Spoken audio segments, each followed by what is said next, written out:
If our choices are shaped by causes we didn't choose, then here's the obvious question. Why does it feel so much like we're choosing? I mean, really choosing. Not guessing, not being pushed, not reacting automatically, but deciding. Because whatever is happening under the hood, the experience itself feels real. You deliberate, you weigh options, you hesitate, you commit. That feeling doesn't seem fake.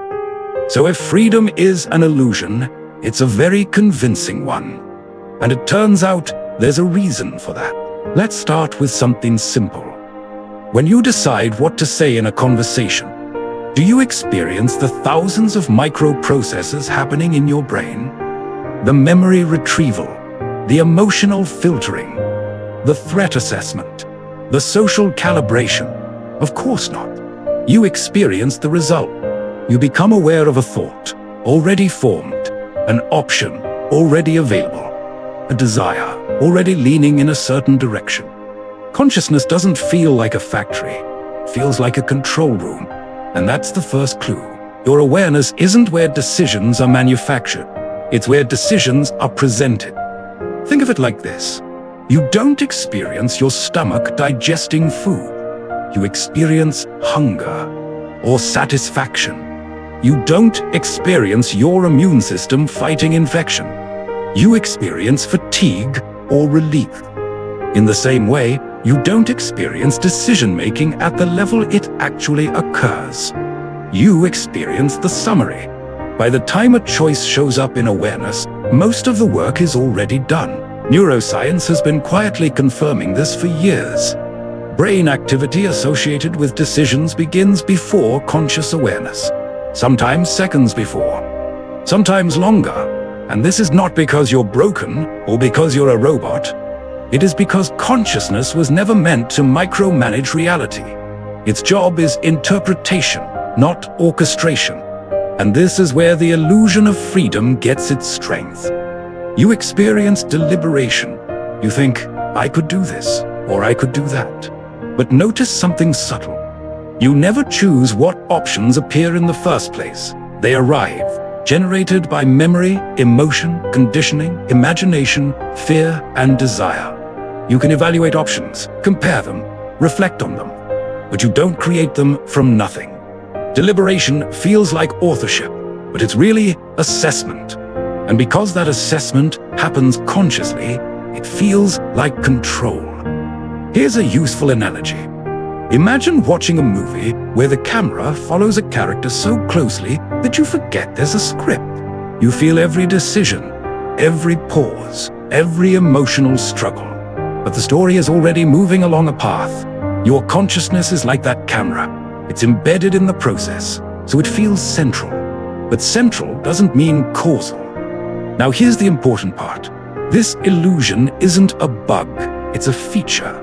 If you constantly experienced your decisions as inevitable outputs of prior causes, life would feel unbearable. You'd hesitate, freeze, second-guess everything. That sense of agency is what allows action. It creates commitment, ownership, and momentum. You move forward because it feels like you're moving, and from a survival standpoint, that's essential. A creature that pauses to analyze causality every time it needs to act doesn't last very long. So the system evolved, or was designed, to feel free even while operating lawfully. And that's why this feels so personal. The illusion isn't shallow. It's layered, reinforced, and emotionally convincing. And that's why telling someone, your choices are caused, often feels insulting. It sounds like you're denying their experience. But you're not. You're explaining it. There's a difference. Now notice something else. Even when you change, when your behavior shifts over time, that change doesn't come from nowhere. It follows exposure.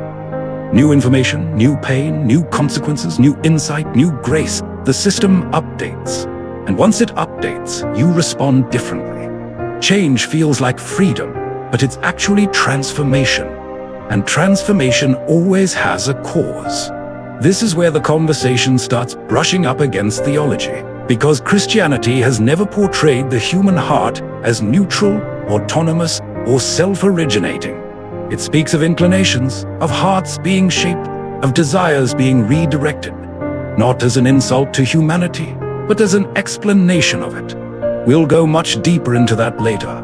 For now, here's the takeaway. Choice feels free, because consciousness experiences the end of a process, not the beginning. Because deliberation feels like authorship, even when it isn't. Because agency is how the system stays functional. And because awareness is designed to inhabit decisions, not generate them. So when you say, "I chose this," you're not lying. You're just describing the experience from the inside. But experience isn't the same as explanation. And that brings us to the next question. If choices are shaped by prior causes, if nothing simply appears out of nowhere, then what exactly are these causes? What's the structure underneath all of this? Why does anything happen the way it does? That's what we're unpacking next. Because once you understand causality, the rest of the picture comes into focus, and you start to see that nothing ever just happens. If this helped you see your own decision-making a little more clearly, take a moment to like the video. It helps this series reach people who are asking the same questions. If you're interested in where this leads, subscribe. We're building this conversation step by step, not jumping to conclusions. And if you think someone you know would wrestle with this, feel free to share it. Sometimes the most important ideas don't need agreement. They just need attention. I'll see you in the next one.